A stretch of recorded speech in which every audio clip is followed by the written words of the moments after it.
Hola comunidad, buenas tardes en este día miércoles. Como les comentamos el taller pasado, el sábado, vamos a en este mes estar haciendo talleres los sábados y miércoles porque pues queremos terminar esta aplicación que vamos a iniciar el día de hoy que nos va a presentar de nuevo Carlos y Kevin para así poder terminar más o menos ya cuando inicia el nuevo periodo escolar con esta aplicación. Primero que nada, pues recordarles que cualquier duda que tengan la pueden dejar en los comentarios de Facebook o si están aquí en Discord pueden conectarse y preguntar las cosas prendiendo su micrófono. Sin nada más por el momento, nada más como siempre respeto y pues nada, vamos a pasar con la presentación. Con Kevin vamos a iniciar.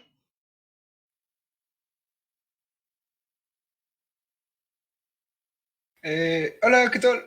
Soy Kevin, estuve la semana pasada con ustedes y vamos a ya darle fin al diseño de la aplicación. Primero vamos a hablar de Jacob Nielsen y los principios heurísticos. Primero vamos a ver qué es un principio heurístico. Un principio heurístico son reglas, pero son reglas generales, no directrices específicas. Por ejemplo, la visibilidad del estado del sistema es que siempre el usuario sepa qué está pasando, cuál es el estado del sistema. Si le dio clic a un botón, le tienes que reflejar al usuario, le diste clic al botón. Aunque el sistema tarde, aunque le dé clic y tarde 2 segundos en que pase la siguiente pantalla, o que tarde 2 segundos en hacer lo que tiene que hacer el botón, una suma, una resta, el usuario tiene que saber que sí le dio clic. Por eso es muy común cuando le das un botón que se vea una pequeña onda alrededor del botón, o que se tenga una pequeña animación del botón. ¿Para qué? Para que el usuario sepa que le dio clic al botón. Esa es la visibilidad del estado del sistema. Luego, la relación entre el sistema y el mundo real. Esta Apple la ocupó mucho antiguamente cuando diseñaba sus iconos. Antiguamente no sé si llegaron a tener un iPhone 4, un iPhone, creo que el 5 todavía lo tenía, que era toda la iconografía antigua, que la cámara pues era el dibujito de como tal de una cámara real. El- la biblioteca que tenía, bueno, donde tenías como tus libros de que comprabas en iTunes, también era un librero y traía sus revistitas. Eso era para que la gente se fuera acostumbrando a las nuevas tecnologías y a saber qué era cada aplicación. Porque pues no, ahorita ya que tenemos como que muy remarcado el nuevo logotipo de la cámara, que nada más es como el circulito y el otro circulito, por ejemplo, de Instagram, que es una cámara, pero en ese momento ni siquiera lo hubiéramos podido interpretar. Entonces, Apple aplicó mucho este principio heurístico, que fue la relación entre el sistema y el mundo real. Luego está la libertad y el control por parte del usuario. Los usuarios, no hay que confiar nunca en lo que ellos ponen en las entradas, ni en los botones que ellos aprietan, ni nada de ese tipo de cosas, pero sí tienen que tener la libertad para hacerlo. ¿Por qué no hay que confiar? Porque hay de dos. Primero están los usuarios que son novatos y que no saben qué hacer. Y por ejemplo, no se pueden apretar el botón de llamada de emergencia de teléfono sin saber qué está pasando. O si tu aplicación tiene cierto botón que a lo mejor borra su perfil, lo pueden apretar sin saber qué está pasando, pueden borrar sus fotos. Esa es la primera. Y la segunda son los usuarios que saben mucho y a lo mejor en un campo de texto te pueden hacer una inyección SQL, un XSS, un XXE. Y de repente, cuando menos ves, pues ya alguien más tiene una consola dentro de tu sistema. Entonces, pues es como las dos vertientes, los que saben poco y los que saben mucho. Por eso no hay que confiar nunca en el usuario, pero siempre hay que darle la libertad y el control para poder hacer lo que sea. Después tenemos la consistencia y los estándares. En este caso, va muy, muy con lo de arriba. Cuando diseñas una aplicación, está cool diseñar nuevas cosas. O sea, no sé, tal vez nos volvemos al ejemplo de la cámara. Vas a diseñar un nuevo logotipo de cámara dentro de tu aplicación o algo por el estilo. Pero si está estandarizado, va a ser mucho más fácil que lo apliques. La consistencia y estándares siempre están muy cool porque no tienes que reeducar al usuario. Simplemente es como, ese es el logo de la cámara. O, este botón sirve para esto porque trae un más. O este botón sirve para esto porque trae el signito del correo. Entonces, si le metes todos los logotipos que ya conoce y si dentro de tu aplicación todo es consistente, entonces va a ser mucho más fácil que aprenda a usar tu aplicación que si tú innovas. Que no está mal innovar, ojo, no está mal innovar, pero va a ser un poquito más difícil que el usuario se acostumbre a tu sistema. Y a lo mejor si tienes una competencia muy directa y el otro sistema está utilizando toda la iconografía estándar de Apple, está utilizando, no sé, con Flutter se me ocurre que estés utilizando todo el sistema de diseño de Material Design, que es de parte de Google. Entonces, pues lo va a ver muy relacionado con sus otras aplicaciones y lo va a encontrar más fácil de usar. Ese es como el pro y el contra, que al final si innovas, tú puedes crear un estándar. Y más cuando estás en un nicho nuevo. Luego nos vamos a la prevención de errores. Está bien que muestre los errores, así, bueno, no está bien en todos los sentidos. Está bien si el error dice, no sé, estás dividiendo entre cero. Pues, esta división no se puede realizar porque pues, no se puede dividir entre cero, es indeterminado. Ese error está bien porque le estás diciendo al usuario qué es lo que hizo y por qué le arrojó ese error. No está bien que dejes errores, por ejemplo, de segmentation foul, o hubo un error en tu query de la base de datos, o ese tipo de errores ya más técnicos que ni el usuario va a entender y hay muchos usuarios que sí entienden que lo podrían usar para mal. O sea, a lo mejor en tu error viene el nombre de la base de datos, a lo mejor viene la tabla de los donde estás sacando y pues ya lo metes al SQL Map y ya fuiste. Entonces, eso es como la parte de los errores. Y lo que dice Jakob Nielsen es que sí está bien mostrar ese tipo de errores, pero es mucho mejor prevenirlos. Entonces, si realizas un diseño muy cuidadoso, a lo mejor en este ejemplo de las divisiones, si pones 25 entre y deshabilitas el botón 0, y ya cuando ponen un número cualquiera, ya lo vuelves a habilitar, ahí ya hiciste una prevención de errores. Entonces ya está mucho mejor que le muestres el mensaje de acá de dividir entre 0, a que no tengas que mostrar el mensaje porque ese error no puede ocurrir. Luego nos vamos al reconocimiento, entonces que recuerdo. Los objetos, acciones y opciones, todos estos se deben de poder recordar, más que nada donde están. Por ejemplo, si tú entras a Facebook, ya por inercia sabes cómo navegar en él, o es como el scroll. Entonces ya no es como que tengas que estar desde cero para aprender a navegar.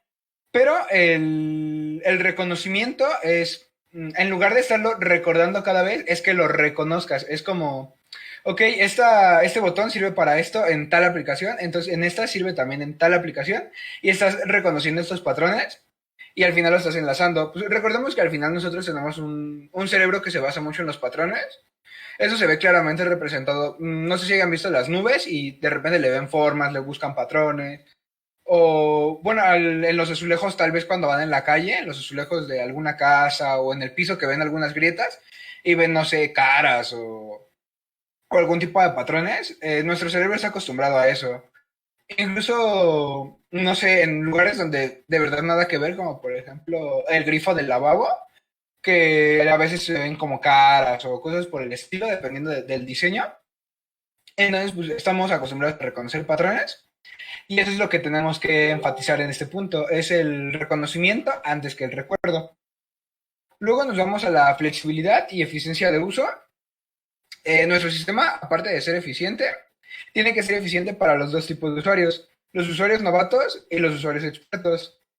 Pero esto, ¿cuál es la diferencia? Que a lo mejor un usuario novato no va a notar la eficiencia, solo va a estar navegando y le va a parecer, pues está normal, ¿no?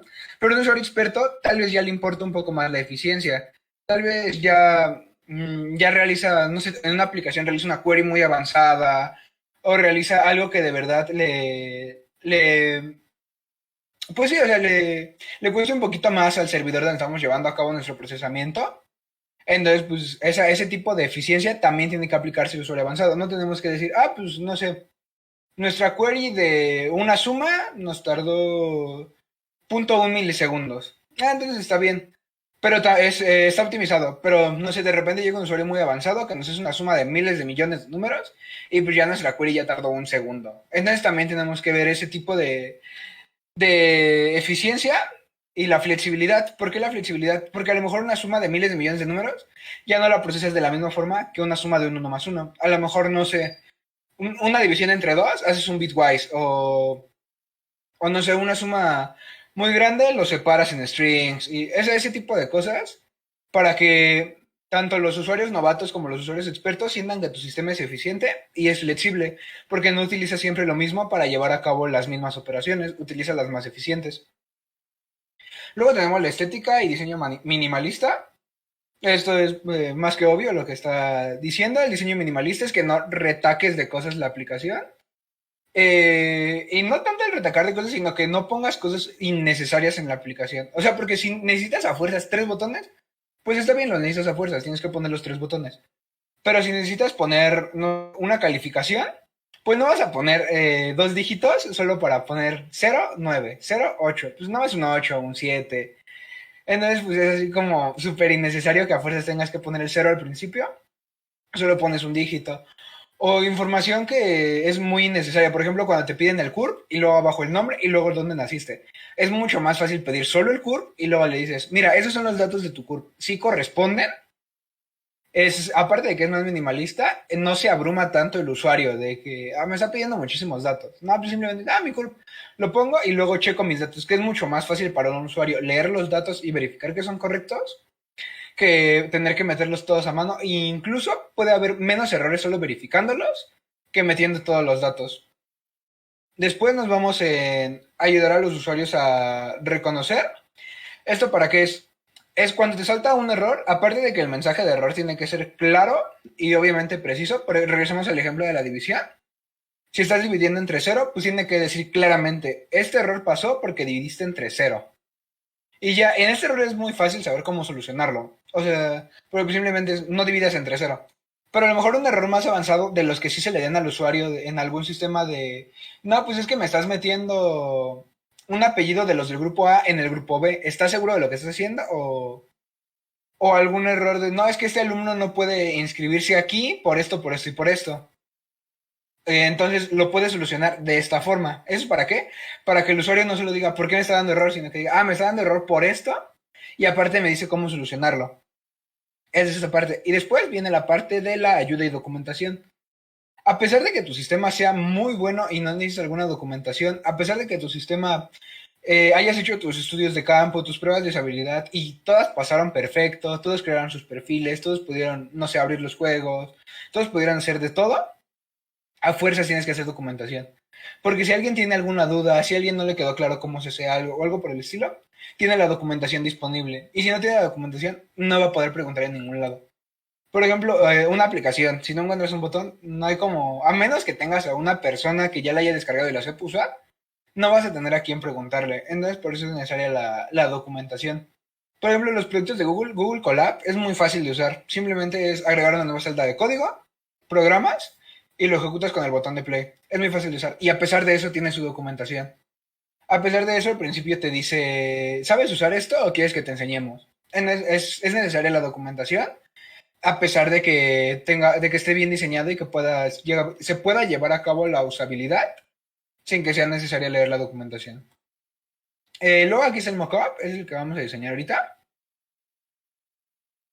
Y un test de usabilidad. El mockup, vamos a diseñarlo. Les voy a enseñar cómo se diseña un mockup. Lo vamos a hacer aquí. Está bastante rápido. Por ejemplo, vamos a agarrar una pantalla más o menos sencilla. Esta está sencilla, pero no tanto. Vamos a crearle una copia. Ahí. Vamos a crearle control C, control V. Ahí está. Vamos a crearle una copia. Y sobre esta copia vamos a trabajar. Vamos a utilizar el que ya tenemos hecho para que sea más rápido. Para que veamos cómo se hace. Realmente cuando pasas de un wireframe a un mockup, lo que tienes que hacer es sacar una copia y ahí ir variando las cositas que le vas a hacer. Por ejemplo, estas personitas yo las voy a borrar. Porque ahora ya vamos a poner las fotos. Vamos a borrar. Voy a mover esto un poquillo para acá arriba para que no me estorbe, pero pueda seguirlo viendo. Y voy a mover también la barrita hacia acá para que no me estorbe, pero... Uy, tengo dos. Para que no me estorbe, pero pueda seguirlo viendo. ¿Qué? ¿Cuántos tengo? Ahí está. Y este es completamente innecesario, solo para medir. Ajá, entonces, por ejemplo, seleccionamos estos cuadritos. Es súper fácil XD por eso, miren. Seleccionamos estos cuadritos y nos vamos a ir a nuestros complementos. Ahí. Ahora que cargan nuestros complementos. ¿Para qué nos sirven los complementos? Por ejemplo, todas estas fotos, yo no las descargué individualmente. Hay un complemento que se llama This Person Doesn't Exist. No sé si la conozcan. Miren, vamos a abrir la página. This Person does not exist. ¿Qué es lo que hace? Te genera mediante inteligencia artificial una persona que no existe. Entonces, pues no vas a tener problemas de que, pues utilizaste mi foto, cosas por decirlo. Las personas no existen, son generadas por inteligencia artificial. Y los plugins de Adobe XD, hay uno que utiliza este tipo de caras y también utiliza caras que la gente cedió. Tú puedes ceder tu cara, por así decirlo, para que lo utilicen en este tipo de plugins. Entonces tú tomas una foto, la subes y dices, sí, está bien que ocupen mi cara, no hay problema. Y ya la pueden utilizar. No sé por qué no me cargan los plugins, pero no importa. Vamos a definir el color de fondo. El color de fondo es este. Entonces nos vamos al relleno y vamos a seleccionar este color. Pero antes vamos a cambiar las letras de color. Esta con Shift pueden seleccionar múltiples cosas. Aquí seleccionamos todas. Y relleno, vamos a pasar. Relleno lo vamos a poner en blanco. Que son las puras Fs, porque es 255 en todos sus bits. Entonces lo pasamos a blanco. Por el momento vamos a poner el relleno en un rojito para que se vea todo. Y ahorita lo cambiamos. Your Contacts también lo vamos a poner blanco. Y también toda la parte de acá arriba. Que esto va a ser más fácil si lo seleccionamos así. El Contacts, la lupa y la flecha. Relleno lo vamos a poner en blanco. Listo, la lupa no se puso porque...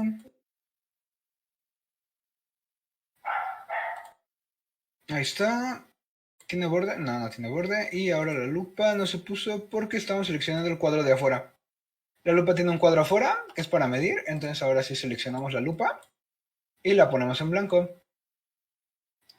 Ahora, este cuadro que está afuera, en esta parte sí nos va a servir. ¿Por qué? Porque le vamos a poner un borde, lo vamos a poner blanco. Lo vamos a poner de 2.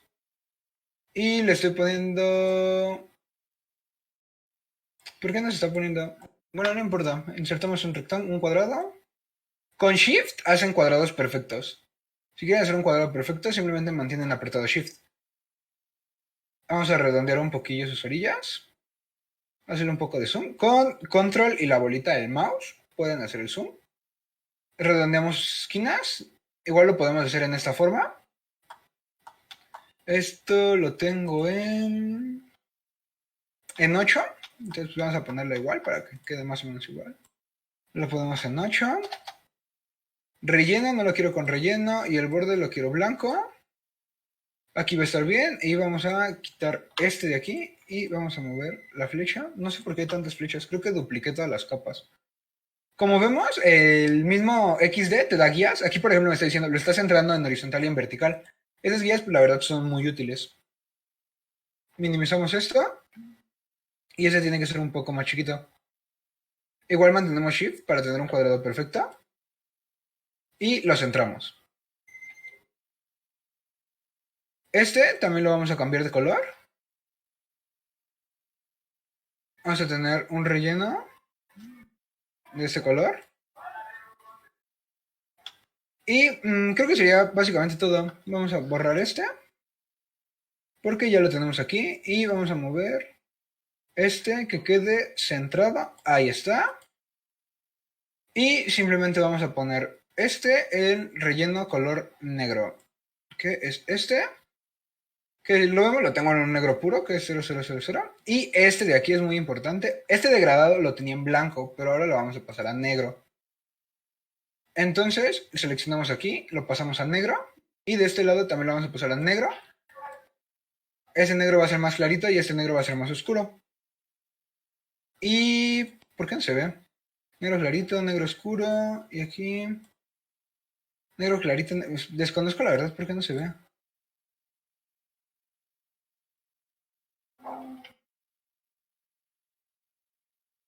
Porque lo tienen en una capa más baja. Como vemos, aquí están las capas. Lo vimos en la clase pasada, pero igual lo podemos ver de nuevo. El gradiente está ahí. ¿Por qué no se veía? Porque lo tenía abajo. Si lo bajamos, ya no se ve. Por eso no se veía. Entonces lo acomodamos porque aquí está muy chueco. Lo centramos y ya tendremos... esto se ve muy feo. Ahí está. Y pues ya tendríamos básicamente nuestra pantalla hecha. Ya no se va a poner las caras. Desconozco por qué no me cargan los plugins, pero en esta parte de plugins sueles dar clic a un botón. No, no es nada más. Y es como es un mockup. Es bastante fácil. Una vez que tienes el wireframe, es muy fácil llevar a cabo el mockup. Y así lo haríamos con todas las pantallas. Algo que me gustaría explicarle es este degradado del botón. También está muy sencillo. Simplemente aquí nos vamos a ir a degradado de lineal. En este punto seleccionamos un azul más oscuro y en este un azul más clarito. Y es básicamente todo. Aquí podemos elegir para dónde va a ser el radio del botón. Y ya sería prácticamente todo. Así sería hacerlo con todas las pantallas y ya quedaría. ¿Qué ventaja nos da esto? Que nos da las medidas. Por ejemplo, si seleccionamos el Your Contacts, si vemos ahí trae un 40, déjenle, les hago un poco de zoom. Miren, ahí trae un 15 y un 24. Entonces cuando pasamos a XD, solo es tipear esos números. ¿Cuánto margen quieres para arriba? No, pues quiero el 24 entre el más y el Your Contacts. Entonces es muy muy útil esto porque para pasarlo al XD simplemente copias esos números. Es muy fácil. Ahora el prototipo ya lo vimos, como es el para dibujar las líneas, convertir también ya lo vimos. Ahora vamos a exportarlo para ya pasárselo al developer. Le damos a las tres barritas y es tan fácil como exportar todas las mesas de trabajo. Lo queremos para Android. Y aquí le vamos a poner a qué tamaño. El nuestro está diseñado para un iPhone 6, para un iPhone X, perdón. Entonces, aunque lo pongamos al 100%, está perfecto. Seleccionamos una ruta. Por ejemplo, vamos a seleccionar una en mi escritorio. Y creamos una nueva carpeta que se llame Android Preguntados. Seleccionar carpeta y exportamos todas las mesas de trabajo. Va a tardar un poquito, casi nada, no tarda realmente mucho. No sé si por porque estoy en la pantalla va a tardar un poco más. No tardó casi nada. Abrimos nuestro explorador de archivos para visualizar qué es lo que nos está exportando. Voy a borrar esta pantalla que hicimos. Y aquí lo borramos completamente. Espérenme, busco la carpeta. Android. Aquí está, Android preguntados. Aquí está por acá. Y aquí está básicamente todas tus pantallas exportadas. Ese ya se lo podrías pasar al developer, pero el developer también ocupa las imágenes que estás ocupando. Entonces también hay que tener en cuenta eso para exportarle también las imágenes. Esas son todas las pantallas, viene tanto del wireframe como ya del mockup. Entonces, por ejemplo, no se ocupa esta imagen. Seleccionamos primero. Esta la hicimos nosotros. Es una agrupación. Entonces vamos a agrupar y a desagrupar para que la vean. Desagrupar. Es que estoy seleccionando el degradado de arriba. Ok. Lo movemos. Y como vemos aquí me selecciona cada circulito porque la realizamos nosotros. Lo que tenemos que hacer es seleccionarla. Esa parte no. Así. Y la agrupamos. En esa parte ya está agrupada completamente. Y nos vamos a las capas. La buscamos. Y podemos hacer el código SVG. Para los que no sepan qué es el SVG, son números que te indican de forma vectorial qué imagen es. Esto es muy rápido al momento de que lo cargas en web. Entonces, solo lo pones directo en el código. La mayoría de los logos de las empresas están en SVG. Entonces, pues lo cargan súper rápido porque en lugar de estar jalando una imagen del almacenamiento, simplemente la plasmas. Eso es lo que hace el SVG. Pero también la puedes exportar, la marcas para exportación o exportas los elementos seleccionados. Lo ponemos igual en Android. Vamos a ponerle en una carpeta específica para saber en dónde buscar. El Android preguntado, sí, en Drawable HDPI. Seleccionar carpeta al 100% y le exportamos. Entonces quedamos que era en Drawable HDPI y aquí ya está nuestra imagen. Aquí ya quedaría, el fondo es transparente, se ve con el gris porque es el fondo de mi explorador de archivos, pero ya quedaría transparente. Y se exporta en todos los formatos, que es el HDPI, LDPI, MDPI, XHDPI, XXDPI y XXHDPI. ¿Esto qué es? No es más que el tamaño. Es como la ropa, mediano, chico, extra grande, extra grande, extra grande. E incluso se puede ver por el peso. Este pesa 343 kilobytes. Y el chiquito, donde está el low, aquí está el low, pesa solo 37. O sea, le saca casi 10 veces el tamaño. Eso sería como hacer un mockup y cómo exportarlo. Y esto se lo pasas al developer. Y bueno, a mí también me gusta pasar el archivo de XD para que puedan ver la distancia que hay entre cada cosa. Por ejemplo, aquí hay 43 y 43. Entonces, pues es más fácil que el developer lo pueda utilizar porque es así como, pues nada más copio y pego. Y en el XML, volvamos a la presentación. Google Sites. Bueno, ya hicimos el mockup. Test de usabilidad. Le tenemos que hacer un test de usabilidad ya al mockup. Es exactamente igual al que ya les había mostrado. Simplemente es hacer las líneas, marcarla y exportarla y abrirlo en el link. Igual si tienen la aplicación de XD, lo pueden ver ahí sin problemas. Luego vamos a el siguiente punto, que es la implementación. ¿Qué es la implementación? Programar, programar y programar. Esta parte ya sería la parte de Galitos. Ahorita él va a explicarles esta parte. Yo les voy a dar una ligera noción de cómo se pasa a ya la parte de programación. Otro test de usabilidad, porque nunca son suficientes test de usabilidad. ¿Por qué? Porque puede que un color que le pusiste en el mockup esté llamando más la atención que otro, y a lo mejor llama más la atención el botón de borrar que el de meter datos, y tú quieres que sea al revés, entonces la persona se confunde y borra un dato en lugar de meter uno nuevo. Todo ese tipo de cosas, aunque parezcan que no son comunes, son muy comunes. Entonces, pues sí es necesario que hagan bastantes test de usabilidad. Nos vamos a la parte del desarrollo. Ya que lo implementaste, escuchas el feedback de los usuarios. Las críticas de Google son útiles, pero no tan útiles. ¿Por qué? Porque hay que encontrar a la gente correcta. A lo mejor tu aplicación de hacer sumas lo descarga alguien que sabe hacer muchas sumas, que lo hace muy rápido, y pues la encuentra muy inútil. Porque él quería hacer sumas muy grandes. A lo mejor tu aplicación hace sumas muy chiquitas. Entonces, desde ahí le dices al usuario, él te dice un feedback, no, pues es que no sirve para nada, no me sirve para esto, pero en realidad él ni siquiera es tu target. O sea, tu target a lo mejor son niños de primaria. Entonces tienes que escuchar el feedback de los niños de primaria. Ese es el encontrar a la gente correcta. El feedback no es solo en esta etapa final, se tiene que hacer en todas las etapas. Cuando haces el test de usabilidad, le tienes que preguntar a la persona, disculpa, ¿cómo sentiste la aplicación? No, pues sí, así. Y principalmente hagan preguntas de sí y no. O preguntas que tengan respuestas muy cortas. No hagan preguntas así como de ¿qué harías para mejorarla? Pues, ni al caso. ¿La sentiste rápida? No, pues sí. ¿Te gustó el diseño de los botones? No, pues sí. ¿Te gustó esa cosa? O sea, preguntas concretas. Sí pueden ser preguntas abiertas, pero tienen que ser preguntas concretas. Preguntas que el usuario te sepa responder. No le puedes preguntar de no, pues ¿te gustó el color del logotipo? ¿Tú crees que se ve bonito? Pues, ni al caso, porque él ni siquiera sabe de logotipos y ni siquiera te va a saber responder, simplemente te va a responder, sí, está bonito. Ese es el problema. Esa es la parte de no estresar al usuario y también definir tus objetivos. No es solo preguntar por preguntar. Cuando preguntas tienes que saber para qué estás preguntando. O sea, porque vas a hacer un feedback para ver la velocidad de mi aplicación. Entonces todas mis preguntas van en torno a la velocidad de mi aplicación. ¿Tú piensas que esta aplicación es rápida? ¿O esta aplicación tú la sientes más rápida que esta otra aplicación? Entonces, todas esas preguntas son las que de verdad te van a servir para ese objetivo. Si estás evaluando la velocidad de tu aplicación, no puedes preguntar no, pues ¿te gustó este botón? ¿O te gustó lo que hace este botón? Pues, ni al caso porque no es tu objetivo. Ahora, la comprobación de objetivos. La app hace lo que debería. El objetivo principal de nuestra app es el preguntados, que es una roleta y que se hagan preguntas. ¿Lo hace? Pues sí, sí tiene la roleta y sí se hacen las preguntas. Está bien. Nos desviamos del briefing. No hicimos un briefing como tal, pero no nos desviamos porque el briefing que tenemos de esta aplicación lo cumplimos desde la parte del mockup, que era de que fuera sencillo, que no tuviera tantos botones, que tuviera el login, todo ese tipo de cosas.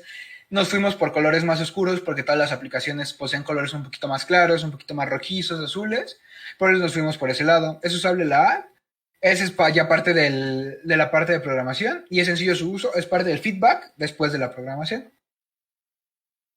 Esa es la liga del GitHub. La pasamos igual en el Discord. Carlos me hizo el favor de pasarla. Aquí para que descarguen la aplicación, bueno, el código y lo puedan correr en su Android Studio. y puedan seguirnos como el paso en la siguiente parte. Esta parte ya es de carritos, pero les voy a platicar cómo se hace para ya pasarla a Android Studio. Primero ya lo vimos la exportación. Luego estas pantallas. Aquí tenemos muchas carpetas. ¿Por qué? Porque son diversos tamaños. Por ejemplo, el HDPI es el grande. Ese es extra grande. Ese es triple extra grande. Mediano y chico. Esa es la principal diferencia. Ahora, aquí lo estamos exportando para Android. El tamaño está al 100%. Entonces, esta imagen mide exactamente lo que mide un iPhone X. La verdad desconozco cuánto mide un iPhone X, pero mide exactamente la cantidad de píxeles que mide un iPhone X. Ahora, ¿cuál es el problema? Que esta está muy pixelada. Y esa es la pequeña. Si nos vamos a la triple extra grande, a lo mejor lo abrimos. Hacemos zoom. Ahí. Hacemos zoom y está mucho menos pixelada. Eso está mal aquí, pero eso ya es parte de la tipografía. ¿Cómo arreglamos esto? Hay algo que se llama kerning. ¿Qué es el kerning? El espaciado de aquí está bien, o sea, es un buen espaciado. El espaciado de aquí, el espaciado de aquí, el espaciado de aquí. Pero, por ejemplo, en esta parte no se ve bien. ¿Qué es lo que hacemos con el kerning? Darle un pequeño espaciado a las letras. Esto ya va a ojo, o sea, ya no es como hay reglas, tiene que ser esa medida. No, eso ya es completamente a ojo.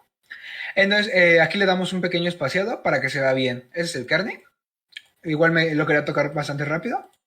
Es la diferencia. Ahora, Android se programa en XML y cada elemento es un elemento del XML. Esto obviamente no lo vamos a programar, esto ya lo trae el celular. Esta barrita obviamente también ya la trae el celular. En esta pantalla lo tenemos que programar 1, 2 botones y 2 cuadros de texto. Entonces en el XML vamos a tener 4 elementos. Figma tiene un plugin para que lo pase directo a XML. De hecho, me gustaría enseñárselos.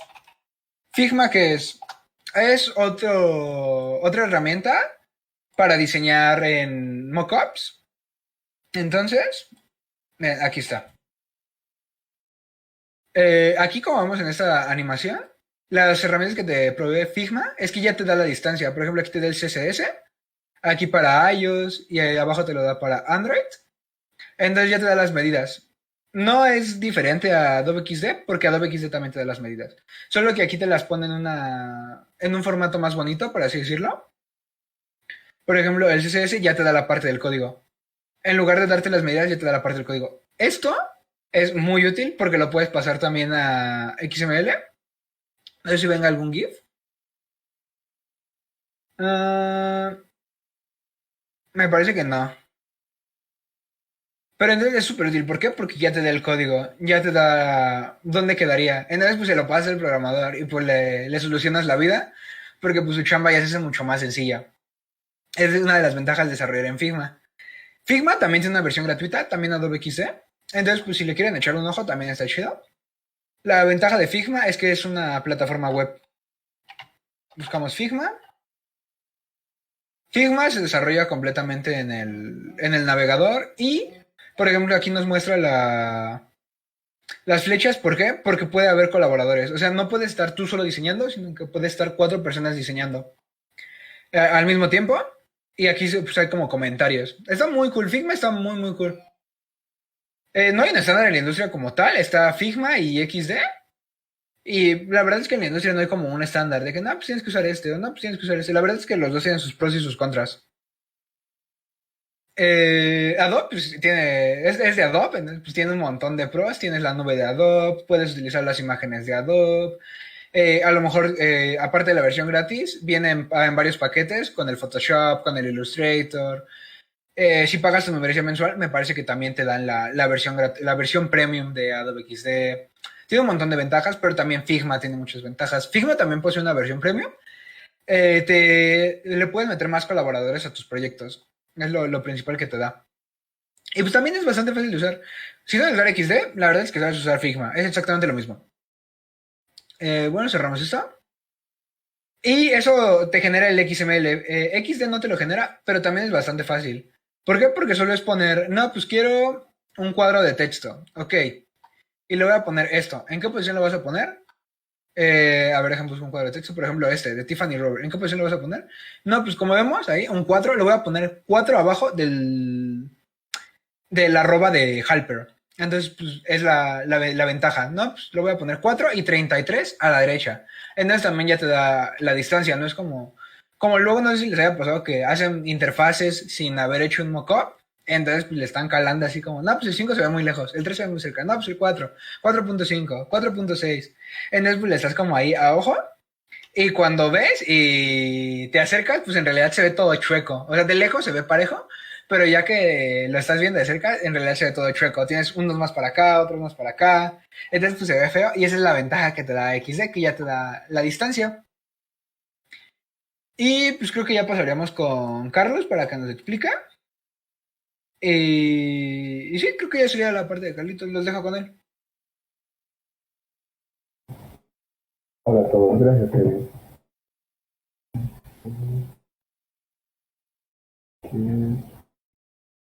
Voy a empezar a compartir mi pantalla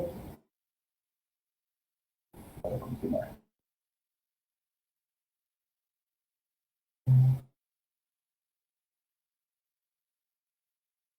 Sí.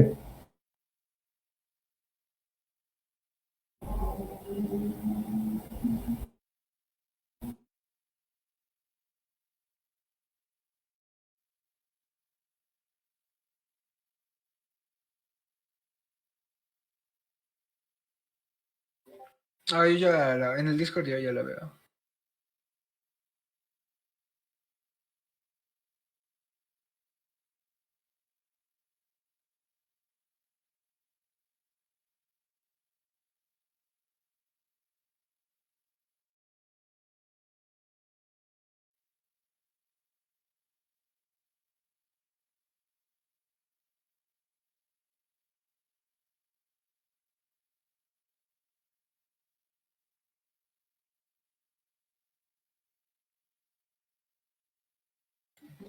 A ver, si quieres, cancela la. Ajá, y vuelve a iniciar. Sí, ya.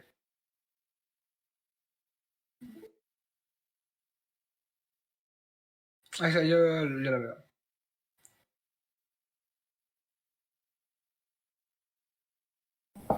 Bueno, entonces ahorita lo que vamos a hacer primero es copiar o hacer clonar nuestro repositorio para que ustedes lo vayan descargando y vayan abriendo Adobe, que se vayan abriendo Android Studio, que se tarda un poco en abrir. Y después de eso, pues vamos a continuar con una parte de teoría sobre cómo funciona el XML y cómo funcionan las interfaces gráficas. Y el objetivo es que nos empecemos a familiarizar en cómo vamos a poder escribir o pasar de lo que de las pantallas del moco que ya teníamos al código, ¿vale? O más bien al XML, y en otras sesiones vamos a ver cómo conectar las pantallas que creemos hoy. Entonces, me voy a ir a la terminal de GitCMD, que ya habíamos visto las sesiones pasadas, y pues ya me voy a ir al directorio donde yo quiero que esté mi proyecto. Voy a hacer un git clone y de la liga que ya habíamos pasado. Entonces, voy a dar enter y esperemos a que se clone. Y pues ya está preguntado. Y en dir pues ya vemos que se descargó todo nuestro proyecto. Y mientras vayan abriendo Android Studio, que se tarda un poco en abrir, yo ya lo tengo abierto, entonces ahorita volvemos. Y voy a presentar, voy a iniciar la presentación.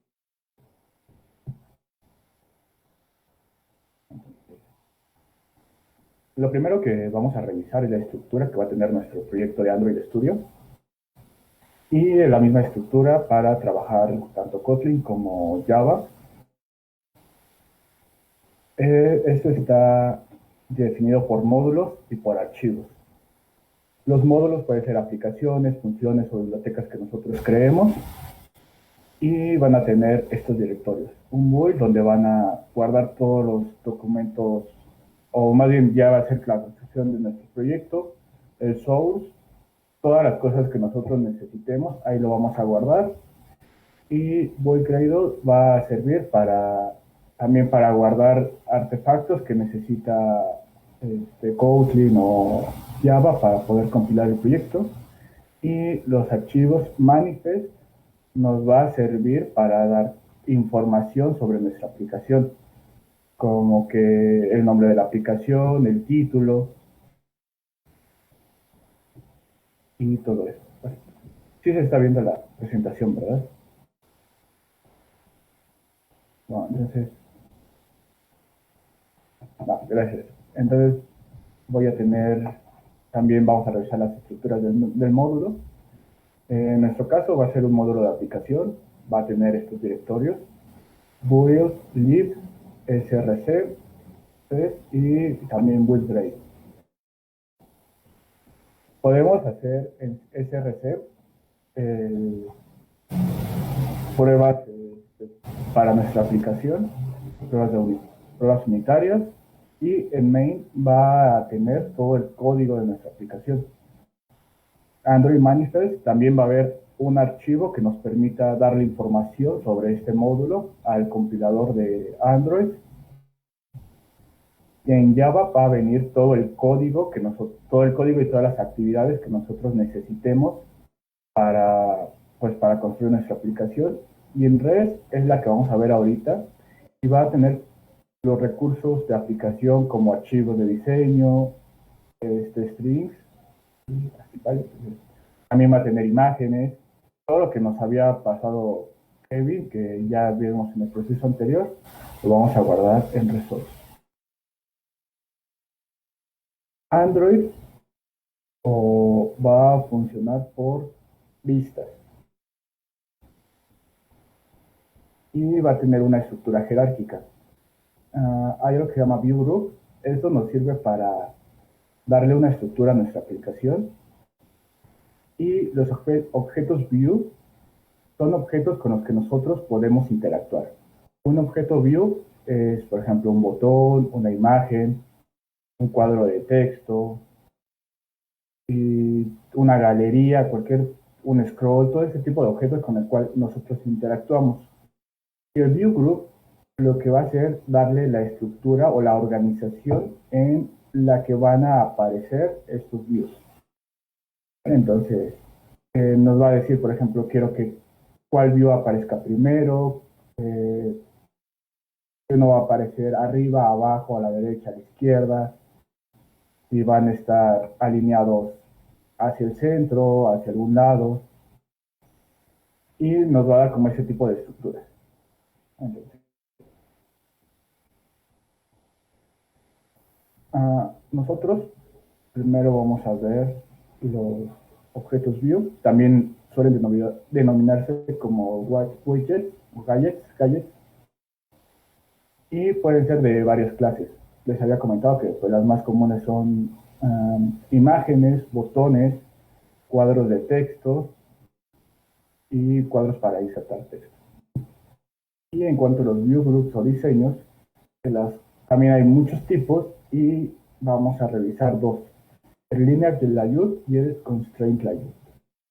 Entonces, el linear layout lo que va a hacer es una organización, ya sea vertical u horizontal, y me va a mostrar los objetos, los views que tenga de forma ordenada, y pues todos, en este caso es como una alineación vertical. El primero podría ser como un objeto vista, un objeto imagen, abajo un texto y abajo de un botón.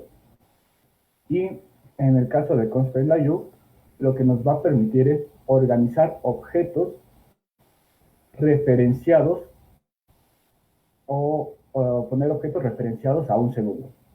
Es decir, yo puedo mostrar en pantalla un objeto, por ejemplo, una imagen, que en este caso que sea la del medio, la imagen A, y los demás objetos van a aparecer relacionados con esta imagen.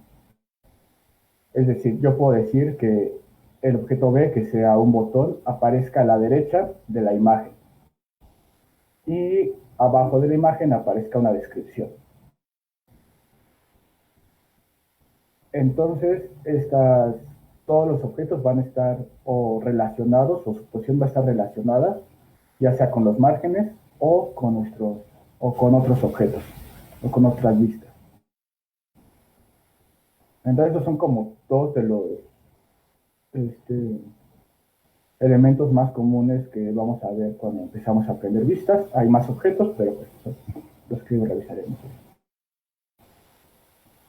Entonces, como ya les había dicho Kevin, todo lo que va a ser visual en Android va a ser un documento XML. El XML está organizado por etiquetas. Y la idea de las etiquetas es que yo tenga un identificador y a partir de corchetes de símbolos de abrir y cerrar, bueno, de menor o mayor, voy a especificar estos objetos y puedo como anidar. En este caso, o en este XML, lo primero que vamos a tener siempre es un group view, que es pues lo que les había comentado, la agrupación. Yo le estoy diciendo que sea un linear layout. Le voy a poner la alineación y adentro de esta linear layout voy a tener tanto mi text view como el view. Entonces, como vamos a observar, cada una de estas etiquetas o cada una de estas vistas tiene su identificador de palabra y tiene diversos atributos dependiendo de la clase que sea. Text view va a tener un text y una imagen va a tener un recurso de imagen, por ejemplo. El botón también va a tener el texto descriptivo del botón. Y entonces, pues ese es como el más sencillo de que podremos revisar. Y vamos a continuar. Y este corresponde al diseño de la izquierda, ¿vale? Que es dos objetos en nuestro caso que están organizados uno abajo del otro. Y ahora vamos a ver el constraint layout. Y ahorita lo que me interesa que revisemos es cuáles son los tipos de alineaciones que yo pueda tener o los tipos más sencillos de alineaciones que yo puedo tener, cuáles son las reglas que me van a permitir utilizar el constraint layout. Y después vamos a revisar las páginas que ya tenemos, bueno, las vistas que ya tenemos y que utilizamos el constraint layout. Entonces, la primera regla que yo voy a tener es una superior y me dice que solo me dice que va a estar alineado ya sea a la izquierda o a la derecha o al margen de arriba y puedo definir una distancia que va a tener esta alineación.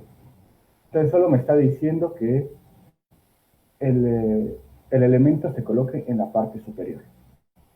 Entonces en nuestro ejemplo o en un caso, podemos tener el primer elemento, la primera vista, con esta regla, alineándolo o poniéndolo en el superior de nuestra pantalla. El siguiente que vamos a revisar es un elemento de orden. Entonces, lo que les comentaba, hay un elemento que es A, y a partir de este elemento vamos a crear otros dos, que sea B y C, y esta aparición va a estar relacionada con el elemento A. En este ejemplo, la imagen C va a tener la restricción de que siempre debe aparecer abajo de A, y mi imagen B va a tener la restricción de que siempre aparezca a la derecha de B. Y esto no implica alineación, no es una alineación rígida. Nosotros podemos mover nuestros objetos en toda la pantalla, pero con estas restricciones. C nunca va a poder superar a A y B nunca va a estar o nunca va a poder estar a la izquierda de A. Y en este caso de alineación, me va a decir que tanto A y B van a estar alineados a la izquierda o a la derecha, o si están tanto a la izquierda o a la derecha, va a estar como si fuera justificado. Y esto nada me va a decir que va a existir como una línea, y a partir de esa línea voy a organizar tanto A y B. Pero como ven, la posición de B es la que se está alineando con la posición de A. Eso es como muy importante, tener siempre en cuenta que van a estar así alineados. Entonces, ya que más o menos revisamos o empezamos a revisar cómo están los grupos, ahora vamos a revisar cómo son las vistas o qué son las vistas. Y esto es como el elemento o un elemento básico o el más básico que va a componer mi interfaz de usuario. Y la idea de estas vistas es que haya un área rectangular y se va a encargar de dibujar y manejar eventos. Por ejemplo, un evento de un botón sería presionar de un clic, doble clic, un grep o arrastrar, cosas así. Entonces, los gadgets son clases más complejas de las vistas, aunque van a decir una estructura más compleja a partir de las vistas más simples, que ya hemos hablado de eso. Entonces, ahora, algo muy importante en las vistas es que tienen que tener un número asociado o una idea asociada. Y esto es importante porque cuando nosotros quisiéramos o vamos a querer asignarle alguna función a nuestras vistas o algún tipo de vistas o sacar información de nuestras vistas como un campo de texto o mostrar en un o mostrar el nombre de algún usuario o mostrar alguna información, vamos a tener que hacer referencia a este ID que estamos creando. En este caso vamos a ver un ejemplo de un text view. Tenemos un ID, en este caso es un entero, y estos pues no se pueden repetir en nuestra aplicación. Entonces vamos a ver que me interesa que vean, bueno, hay atributos que sean de color, de tamaño, el atributo de texto, si va a estar centrado verticalmente, el tamaño y todo eso. Pero en AppLayout, aquí me está diciendo, o yo estoy entendiendo, que este elemento va a estar al final de la imagen y va a estar por encima del nombre. Entonces era lo que les decía, que puedo definir la aparición de mis elementos en relación de los siguientes. En ImageView, en este ejemplo tenemos lo mismo, tenemos el identificador o la palabra asociada a esta etiqueta. En este caso es src y estoy diciendo que yo lo voy a querer de la carpeta del directorio TrueAble y el objeto que se llama elipse 46. También me aparece como posición en píxeles, el ID de imagen, y me está diciendo que va a ser el primero que va a aparecer y que pues va a estar asociado con otro objeto que se llama más. Entonces, si ustedes, como podemos observar también, los identificadores nos van a servir para poner las alineaciones de nuestros objetos o para hacer referencia a ellos también dentro del XML.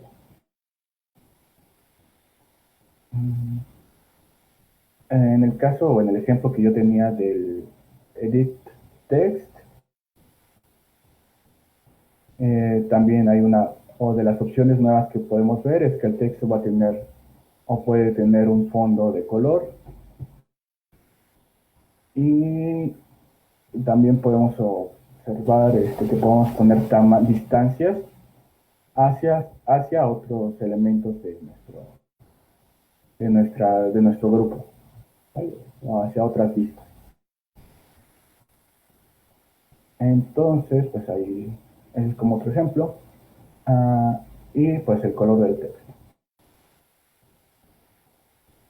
Cuando Android Studio nos va a permitir crear las aplicaciones de una manera muy fácil, donde nosotros no tendríamos que interactuar directamente con el XML, pero pues es posible. Y más bien lo que nos interesa ahorita que vean es que cuál es como la relación o empezar a familiarizarnos con el XML, que es el que se está creando. Vale, entonces, en el siguiente caso ya nos vamos a ir a nuestra aplicación. Y en este caso,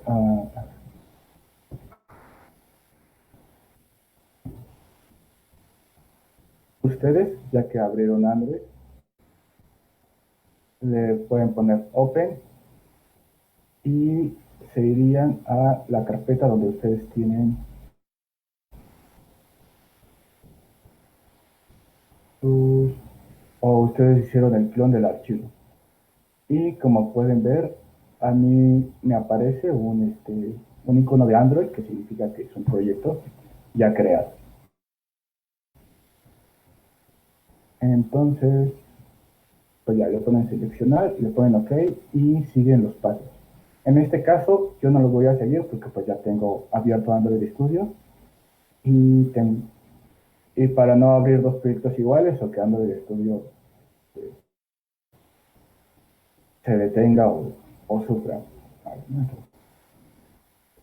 Cuando ustedes abran el proyecto, les aparecerá una interfaz parecida a la que yo tengo. En el lado izquierdo vamos a tener la estructura del proyecto que ya habíamos revisado. Vamos a tener los manifests que nos va a servir o la información de nuestra aplicación. Entonces, si ustedes ven, son todas las actividades que tenemos. Una actividad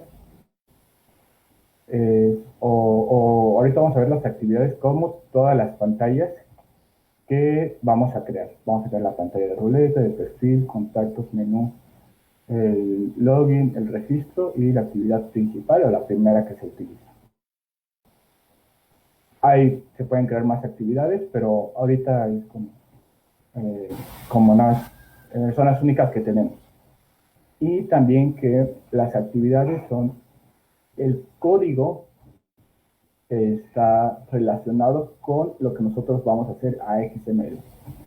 Entonces el Android Manifest es el que se va a encargar de hacer esta relación para que pues el compilador ya sepa dónde están las cosas. Podemos definir un tema por defecto, un icono y esas cosas, ¿no? Entonces ese es el tipo de información que van a tener los manifests. Tenemos algo que se llama Java y Gradle Scripts son como scripts que nos va a permitir o que le van a servir a nuestra aplicación para que sea compilada. No los vamos a revisar ahorita y vamos a revisar, bueno, en Java están todas las clases que van a estar relacionadas con nuestras actividades y la actividad principal, y ahorita es algo que me interesa que vean, es en la línea 9 que me están diciendo cuál va a ser la vista principal o el archivo principal, activity-main. En el caso de contactos es activity-contactos y así con cada una de nuestras aplicaciones, con nuestras pantallas. Algo que también me interesa o nos interesa que vean es la carpeta red, que aquí habíamos dicho que iban a estar todos los objetos visibles para nuestra aplicación o que nos van a servir para pintar nuestra aplicación, todos los recursos gráficos. Togable, están todas las imágenes CSV que creamos en la vez pasada. Entonces está un icono, aquí no se ve tan bien. Bueno, está el icono de buscar, las elipses que había creado o que creamos con Kevin, que se crearon en el proyecto anterior, el agrupamiento del que hablaba Kevin y que se exportó como imagen. Entonces vamos a tener todas esas. Y el diseñador de gráfico o el diseñador UI es lo que nos va a pasar. Y vamos a ver los layouts. Vamos a ver el main. Ustedes del lado derecho van a tener cómo quieren que se despliegue, si es solo diseño, código o ambos, ¿vale? Entonces, perdón. En este caso es el código relacionado. Pues está diciendo cuál es el grupo principal, que es Constraint Layout. Lo vamos a copiar. Y imagen view. Va a querer una imagen, un texto, bueno, dos textos y los botones. Voy a hacer un split. Entonces, aquí ya me aparece cada recurso que yo estoy poniendo. Y si ven, hay una línea azul, que es la que me está poniendo la orientación que yo quiero. Entonces, en este caso, estoy en la lista principal, hay un Create Account, y este botón está alineado para que siempre esté por debajo del cuadro de texto. Si yo quisiera moverlo para arriba, no me deja, me da esa restricción. Entonces es como lo importante. Y si yo bajo o subo el cuadro de texto, lo que va a hacer es que todos los grupos, todos los elementos que estén agrupados o jerárquicamente o en cascada se van a mover. Entonces, si yo me muevo a la derecha, no importa porque pues no hay una restricción de margen, solo hay la de posición. Como ven, los botones se van a ir hacia abajo o hacia arriba. Entonces, lo que nosotros empecemos a modificar aquí se tendría que ver modificado también en nuestro código.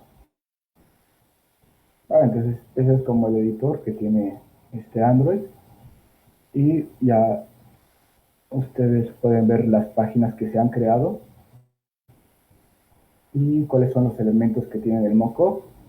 Ustedes tendrían que crearlo a partir de pues, la imagen que ya les hayan dado, ¿no? Entonces, ustedes tienen que agregar los botones, los cuadros de texto y hacer que el código, bueno, que la imagen o el diseño que les pasaron concuerde con el diseño de su vista.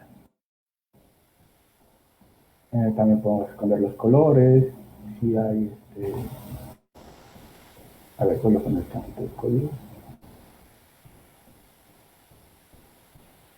El color del texto. Y pues todos estos son elementos ya de diseño. Entonces, ahora lo que me gustaría hacer es empezar a crear una vista desde cero, ¿vale? Entonces nos vamos a la carpeta que dice la view, vamos a dar clic derecho y vamos a poner nuevo. Y de nuevo hay algo que se llama XML y pues tenemos un layout XML. Y en el cuadro de texto les va a decir cuál es el tipo de layout por defecto, ¿vale? Entonces, yo puedo tener constraint layout y pues vamos a crear primero un linear layout.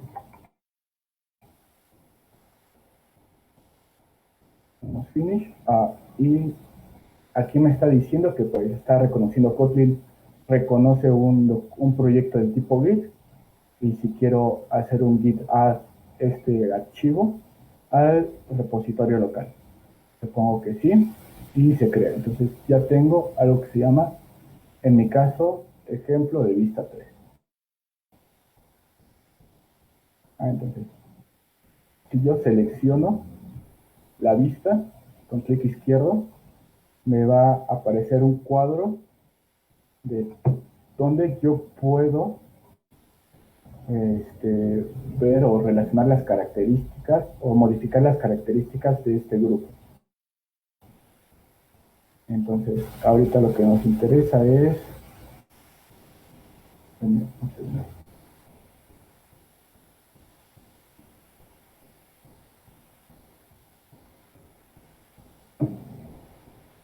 lo que nos interesa es atributos comunes, y en orientación vamos a decirle que sea vertical. Y ahora lo siguiente sería agregar alguna de las paletas o de los objetos que ya tenemos por defecto. Entonces, pues, pueden ver, vamos a agregar un botón, vamos a agregar una imagen, y en las imágenes, en este caso, ya me aparecen todos los elementos que están en Drawable, bueno, en el directorio de Drawable. Vale, entonces podemos organizar, la mayoría son iconos, y entonces vamos a poner uno del avatar, este que se llama avatar. Le vamos a poner OK. Entonces, pues, puedo ya empezar a poner o a organizar todas mis listas a partir de esto, ¿vale? Entonces, voy a poner un texto y así, ¿no? Entonces, lo que les quiero mostrar ahora es el código. Entonces, Android automáticamente nos está creando este linear layout, que como vimos es como de las cosas más sencillas, o el linear layout es de los elementos más sencillos, pero pues automáticamente me está creando el código. Ok, muy bien. Ahora, por último, vamos a crear una nueva vista, y vamos a poner igual XML, layout XML file, y ahora vamos a utilizar un constraint layout, que es el otro ejemplo que habíamos visto. Me vuelve a preguntar lo mismo si lo quiero agregar, y ahora se llama ejemplo 4.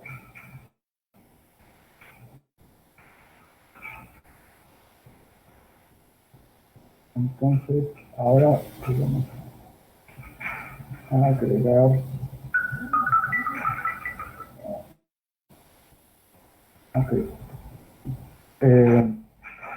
Android nos va a permitir hacer una agrupación o anidamiento de vistas. En este caso, pues está buscando que agreguemos grupos, como grupos de grupos. En nuestro árbol, en la presentación se parece como un árbol, pero pues ahorita le vamos a dar clic derecho y lo convertimos. Vamos que sí. Y ahora ya vamos a poder utilizar nuestros objetos. Vale, entonces, en este va a ser un objeto de texto. Vamos a agregar también un botón y vamos a agregar una imagen. Y ahora como imagen vamos a agregar el degradado. Podemos modificar el tamaño, podemos ajustarlo donde nosotros lo queramos ajustar.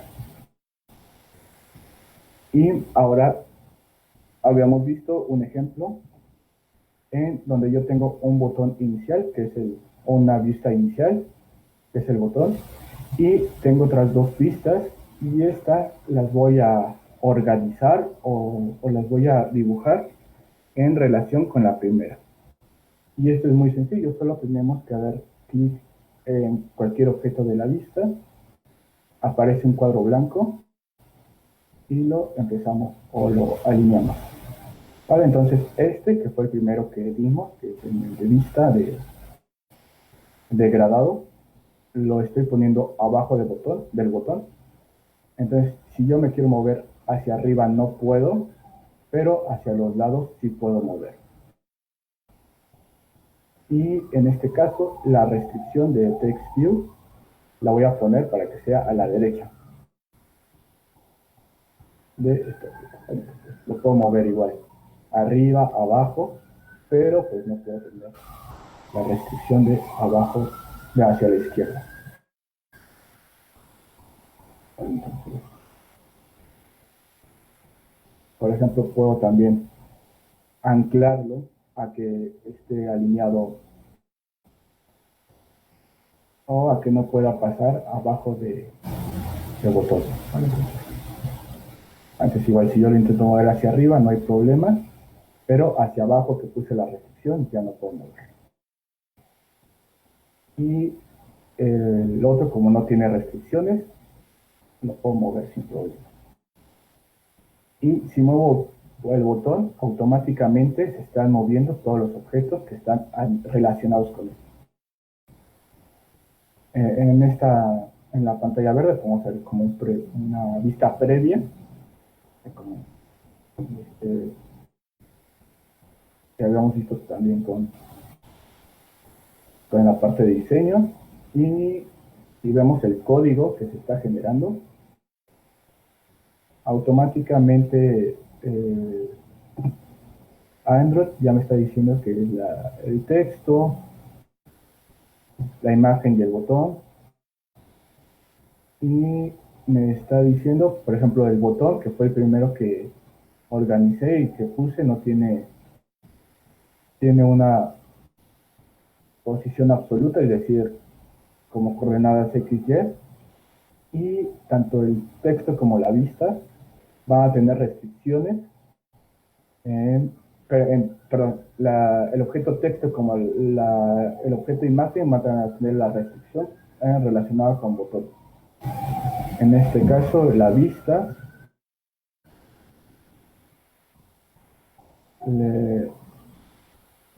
los va como teníamos dos restricciones y en el otro caso teníamos solo una restricción de que estuviera abajo.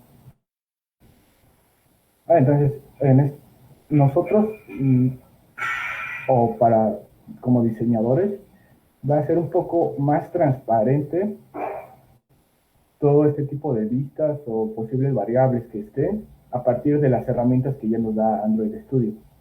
Ya no tenemos como aprendernos todas las especificaciones de las vistas, botones, imágenes, texto, o todos los atributos, o todos la forma en que yo puedo relacionarlos con el constraint layout o linear layout. Automáticamente lo va a hacer esta herramienta y si yo quisiera como modificarlo también lo podría hacer. Entonces, esto es como lo que teníamos o tenemos preparado para ustedes. Y pues entonces dejo de presentar y si tienen alguna duda pueden escribirla por el chat o por alguna plataforma.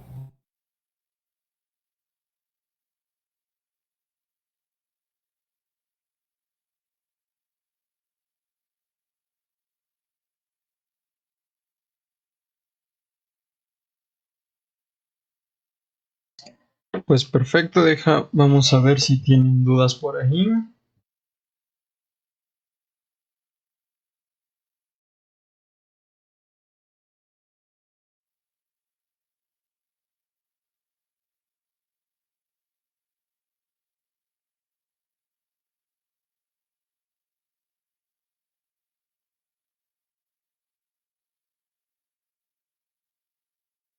Vamos a esperar unos 3 minutitos para ver si tienen dudas y si no, pues ya finalizamos.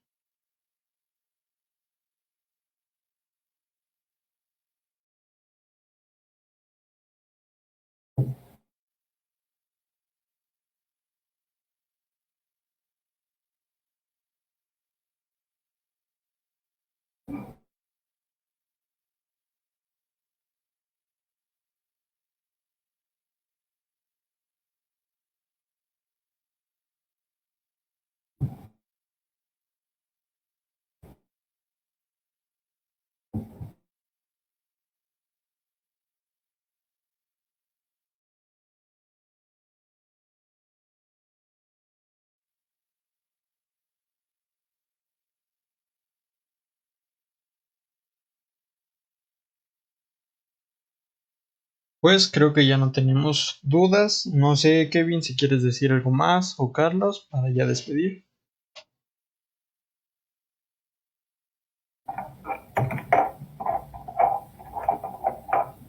Mm, Pues más que nada que no simplemente se queden en lo que ya saben, sino que vayan por un poquito más. Y pues la verdad está muy, muy cool que estén tomando estos talleres. Porque pues, no es como que sean obligatorios o algo por el estilo. Y los están tomando. Entonces, yo siento que eso está súper cool porque se quieren expandir un poquito más. Y que no se quede solo como con su rama. Está muy cool. O sea, no les digo que estoy en una segunda carrera o algo por el estilo. Pero pues está muy cool saber un poquito de todo y dejar de ver tal vez el conocimiento como un medio y verlo como un fin en sí. En lugar de ver, o sea, una carrera pues sí es un medio porque al final es para trabajar. Pero también está cool que de repente veas el conocimiento de alguna otra forma, tal vez como un fin, simplemente no saber porque me voy a desarrollar en algo, sino saber porque me interesa saber o sí saber porque quiero tener ese conocimiento en sí. Y pues la verdad está muy cool que estén tomando esos talleres y pues eso es lo que me gustaría decirles. Pues a mí me gustaría más bien agradecerles por haber oído y unido a estas dos sesiones y pues decirles que la aplicación seguramente va a quedar muy padre, entonces deberíamos, es como la invitación para que tomen todos los talleres y que al final pues sí vamos a empezar a utilizar Kotlin y hacer una aplicación, esa como nuestra primera aplicación y pues los talleres también. Los siguientes talleres están muy padres. Es como agradecerles e invitarles. Y también decirles que, o recordarles que el grupo de Discord está abierto y si tienen algunas dudas del código o de lo que les vaya surgiendo, lo pueden poner en los canales de Discord y pues vamos a tratar de contestarlos. Sí, correcto, así es. Pues muchísimas gracias, comunidad, por estar el día de hoy. Los esperamos el día sábado. El día sábado ya vamos a ver cómo empezar a implementar Firebase y la autentificación en la aplicación para que ya podamos crear una cuenta de usuario y también acceder con Google y así pues ya tener empezar con la interacción de la aplicación. Pues sin nada más por el momento, muchas gracias de nuevo por estar aquí. Nos vemos el sábado con el siguiente curso. Nos vemos. Vale, hasta luego.